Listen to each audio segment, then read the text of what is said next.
ध्यान दो ये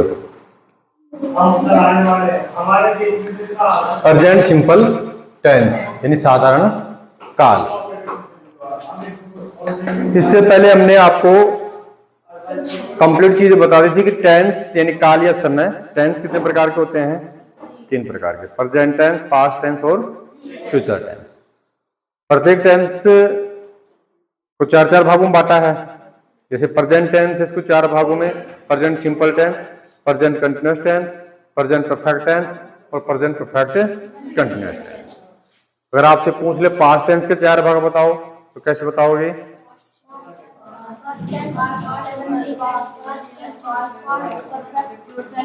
past simple tense, past continuous tense, past perfect tense और पास्ट परफेक्ट। इसके बाद में हम बात करते हैं फ्यूचर टेंस की। तो फ्यूचर टेंस के भी 4 भाग हैं, future simple tense, future continuous tense, future perfect tense और फ्यूचर परफेक्ट। अब इनकी भी 4 भाग है। प्रेजेंट सिंपल टेंस है, इसके भी 4 भाग है। कौन कौन से? Positive, negative, interrogative, interrogative, negative. 4 भाग हो गए ना। अभी तो प्रेजेंट सिंपल ही है, इसके बाद में प्रेजेंट कंटिन्यूअस के भी 4 भाग आएंगे। कैसे? Positive, negative, interrogative, interrogative, negative. समझ में आ रही है बात? नेक्स्ट हम बात करते हैं आज प्रेजेंट सिंपल टेंस यानी साधारण वर्तमान काल की। पॉजिटिव सेंटेंस, इसमें अगर आपको हिंदी के सेंटेंस को पहचानना है तो आपको देखना होगा कि सेंटेंस के अंत में, वाक्य के अंत में ता है, ती है, ते है, ताहू ये शब्द होने चाहिए, तो आप पहचान जाओगे प्रेजेंट सिंपल टेंस है। अब हम बात करें कि इंग्लिश का सेंटेंस आ जाए, क्योंकि एग्जाम में तो इंग्लिश का सेंटेंस आएगा ना। अब उसको हम कैसे पहचानेंगे कि प्रेजेंट सिंपल का है कि प्रेजेंट कंटिन्यूअस का है?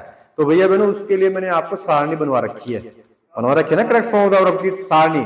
तो उसमें क्या शब्द आएंगे प्रेजेंट सिंपल में? जैसे ऑफ्टन है, सेल्डम है, रिसेंटली है, ओकेशनली है, फ्रीक्वेंटली है, उसके बाद में रेगुलरली है, on Sunday, on Monday, on Tuesday, once a day, once a week, once a hour, है ना, वंस ए ईयर। उसके बाद में हैबिचुअल फैक्ट, उसके बाद में universal truth, historical fact, proverbs. ये सब अगर शब्द आ रहे हैं, इनका भाव आ रहा है तो हम पहचान जाएंगे प्रेजेंट सिंपल टेंस। ठीक है क्या? Next formula. Present simple tense में हम पॉजिटिव सेंटेंस की बात करते हैं तो वैसे तो इसमें हम समझाने की दृष्टि से 2 फॉर्मूले आप लोगों को बताए थे।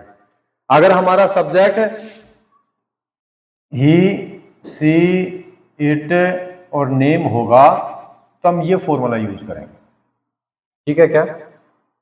अगर मान लो हमारा सब्जेक्ट आई, वी, यू और दे, या फिर प्लूरल सब्जेक्ट हो, प्लूरल नाउन हो, प्लूरल नंबर हो, तो वहां पर हम सब्जेक्ट प्लस वर्ब की फर्स्ट फॉर्म प्लस में ऑब्जेक्ट, यही फॉर्मूला यूज करेंगे।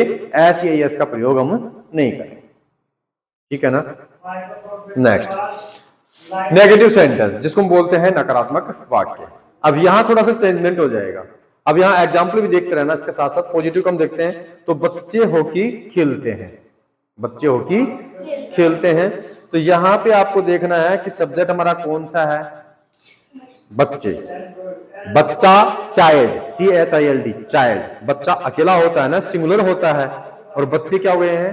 प्लूरल हो गया है। तो हम चिल्ड्रन लिखेंगे। और देखिएगा हमने रूल भी आपको शायद 8वीं क्लास में पढ़ाया होगा, जब नंबर टॉपिक पढ़ाया था सिंगुलर से प्लूरल बनाने के लिए।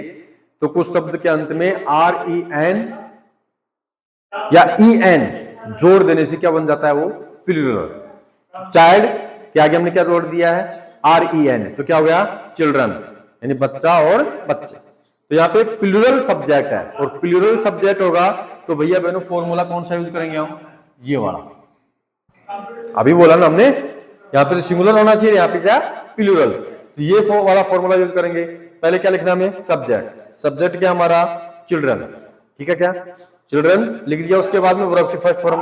वर्ब क्या है इसमें? खेलना। वर्ब हमेशा अधिकतर सेंटेंस के लास्ट में मिलती है। तो खेलने की स्पेलिंग क्या होती है? प्ले। तो केवल वर्ब की फर्स्ट फॉर्म ही लिखनी है, ऐसे एस का प्रयोग नहीं करना है। क्यों नहीं करना है? क्योंकि सब्जेक्ट हमारा प्लूरल आया है। अगर सिंगुलर होता तो इस फॉर्मूले का हम यूज करते और ऐसे एस का प्रयोग भी किया जाता। बहन जी सामने देखो जरा ना, जब समझाते हैं तब समझने का प्रयास किया करो, बाद में तो आप बैठे रहोगे, है ना, तब तो आप वैसे भी याद नहीं करते हो। तो कम से कम समझाते हैं तो उस समय कॉन्सेंट्रेट रहो, ध्यान आकर्षित रखो कि हाँ सर क्या बोल रहे हैं। उसके बाद में ऑब्जेक्ट, ऑब्जेक्ट क्या है इसमें, होकी। ध्यान दीजिएगा, सब्जेक्ट सेंटेंस की शुरुआत में आता है 99%, वर्ब हमेशा सेंटेंस के लास्ट में आती है, और ऑब्जेक्ट हमेशा सब्जेक्ट के पास में आता है।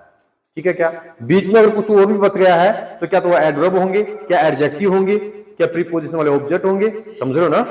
हाँ, वो आगे हम लिख देंगे।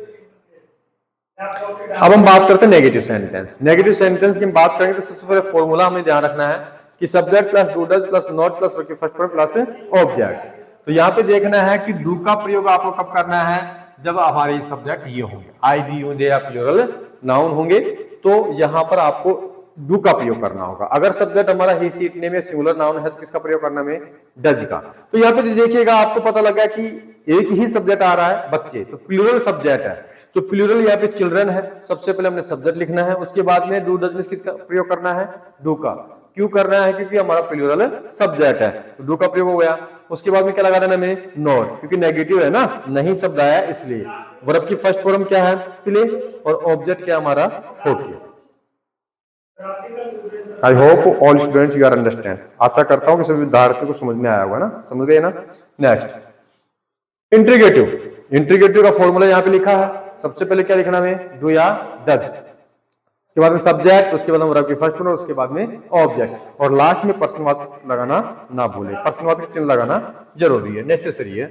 अब यहाँ पे हिंदी का सेंटेंस भी आप लोगों को ध्यान रखना होगा कि हिंदी का सेंटेंस कैसे बनता है, क्योंकि यहाँ हमने हिंदी का सेंटेंस नहीं लिखा ना, तो हिंदी का सेंटेंस बनाना आना भी आपको जरूरी है। तो इंट्रीगेटिव सेंटेंस हिंदी का कैसे बनेगा, क्या, कौन सा शब्द आ जाएगा, क्या, क्या बच्चे हॉकी खेलते हैं।